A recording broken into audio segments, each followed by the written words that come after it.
गुरु प्यारी साध संगत जी, राधा स्वामी जी। स्वागत है आप सबका एक और नई वीडियो में। संगत जी, आज की वीडियो में हम आपके साथ बाबा जी से सोलन में जो सवाल जवाब हुए हैं वो आपके साथ साझा करेंगे। आपके आगे यही बेनती है कि वीडियो को आखिर तक ज़रूर देखिएगा, और अगर आप हमारे चैनल पर नए हैं तो चैनल को सब्सक्राइब ज़रूर करें जी। एक लड़की ने सवाल किया कि बाबा जी, मोक्ष कितना ज़रूरी है। बाबा जी ने कहा, बेटा ये तो इंसान पर निर्भर करता है कि वे क्या सोचता है। क्या हम सोच सकते हैं कि सच्चा सुख हमें इस दुनिया में मिलेगा? बेटा, स्थिरता तभी आएगी जब हम दुख और सुख के दायरे से ऊपर चले जाएंगे। एक लड़के ने कहा कि बाबा जी, आप आजकल लड़कियों का ज़्यादा सपोर्ट क्यों करते हो? बाबा जी ने कहा, आदमियों का वक्त अब ख़त्म हो गया। आदमियों ने तो दुनिया का सत्यानाश कर दिया। बाबा जी ने कहा, बेटा तुमने तो रिस्पेक्ट अपनी बीवी की करनी है। सुबह उठकर उसको चाय बनाकर दिया करो। इस बात पर सारी संगत हंसना शुरू हो गई। फिर एक लड़की ने सवाल किया कि बाबा जी, हमें अपने जैसा बना दो। बाबा जी ने कहा, तू यहाँ पर बैठेगी? इस बात पर सारी संगत हंसने लग गई। बाबा जी ने कहा, बेटा मालिक से मांगने की ज़रूरत नहीं है। अब तो जो भी ज़रूरत है वे पहचान की है। फिर लड़की ने कहा कि बाबा जी, मेरे हस्बैंड पर भी दया करना। बाबा जी ने कहा, बेटा मैं तो सभी के हस्बैंड पर नज़र रखता हूँ कि ये कोई गलत काम ना कर बैठें।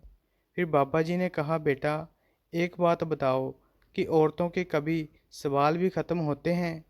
तो इस बात पर भी सारी संगत फिर से हंसना शुरू हो गई। फिर एक लड़की ने सवाल किया कि बाबा जी, मैं नादान हूँ, आप सब जानते हो। बाबा जी ने कहा, बेटा हम सभी तन मन के अधीन हैं, तभी तो हम इस दुनिया में आए हुए हैं। यहाँ जन्म हमें कर्मों की वजह से मिलता है। बेटा हमने गलती करके सीखना है, अंत समय में हमने जूठे नहीं पड़ना। बाबा जी ने कहा, जब तक उसकी बख्शिश ना हो, वो कृपा ना करे, तो बेटा हम कोई भी चीज़ फिर पूरी नहीं कर सकते।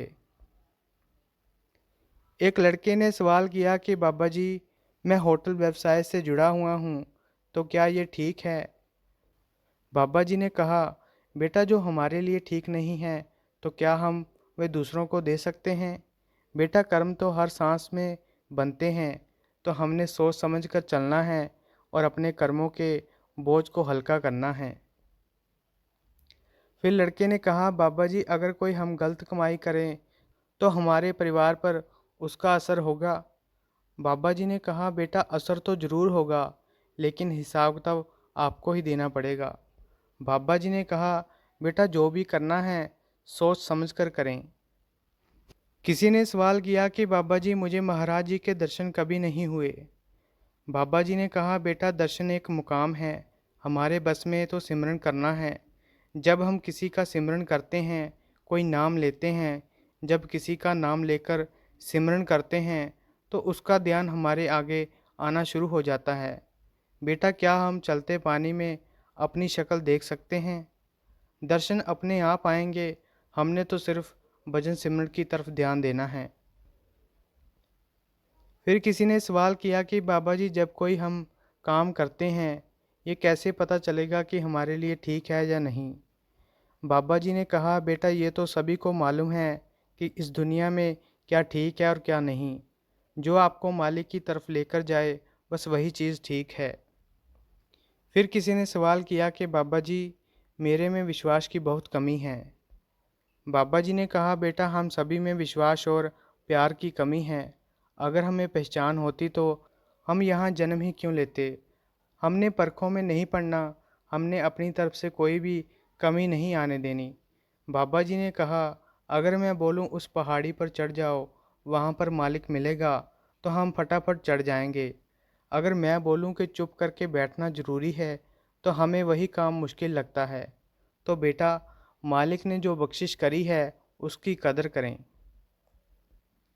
फिर किसी ने सवाल किया कि बाबा जी जब कोई आपका दिल दुखाता है तो क्या फिर आप उसको रियलाइज़ कराते हो? बाबा जी ने कहा, बेटा अनजाने में कोई गलती हो जाए तो कोई बात नहीं, हमने जानबूझकर कोई गलती नहीं करनी। अंत में तो कर्मों का हिसाब किताब है।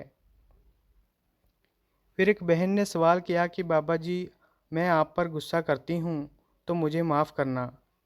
बाबा जी ने कहा, बेटा माफ़ी की ज़रूरत नहीं है। ये जो भी होता है ज़िंदगी में चलता ही रहता है। बेटा मुर्शिद एक शीशा होता है। जैसे हमारी भावना होती है वैसे ही हमारे मन में होता है। तो फिर बहन ने कहा कि बाबा जी, मेरे बच्चों को आपने संभालना है। बाबा जी ने कहा, बेटा सारा काम बाबा ही करे।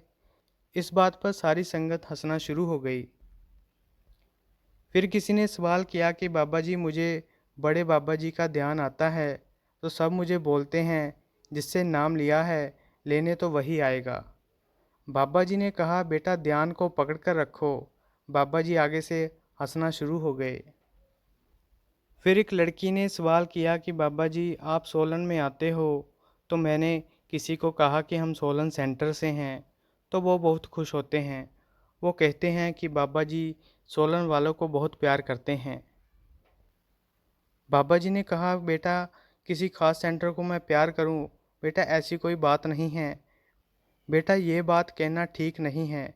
बाबा जी ने कहा, हमारे लिए तो सारे ही एक जैसे हैं। सोलन में सेंटर इसलिए बनाया गया है क्योंकि ये बीच में पड़ जाता है। दूर की संगत आराम से यहाँ आ सकती है। फिर किसी ने सवाल किया कि बाबा जी, कोई टोंट मारे तो क्या करें? बाबा जी ने कहा, बेटा यहाँ महापुरुष आए हैं, दुनिया ने तो उनको नहीं बख्शा। बेटा हमने सही करना है। हम दुनिया को नहीं बदल सकते, हम खुद को बदल सकते हैं। बेटा बस आप गलत ना करें। आपने जो भी करना है सही करना है। फिर एक लड़के ने सवाल किया कि बाबा जी, इस उम्र में हमारा ध्यान बहुत ही ज़्यादा भटकता है तो हम सत्संग में कैसे फोकस करें? बाबा जी ने कहा, बेटा हमने एक्सट्रीम पे नहीं जाना, हमने बैलेंस रखना है। जब ज़िंदगी में कोई भी काम करते हैं तो हम बैलेंस रखते हैं।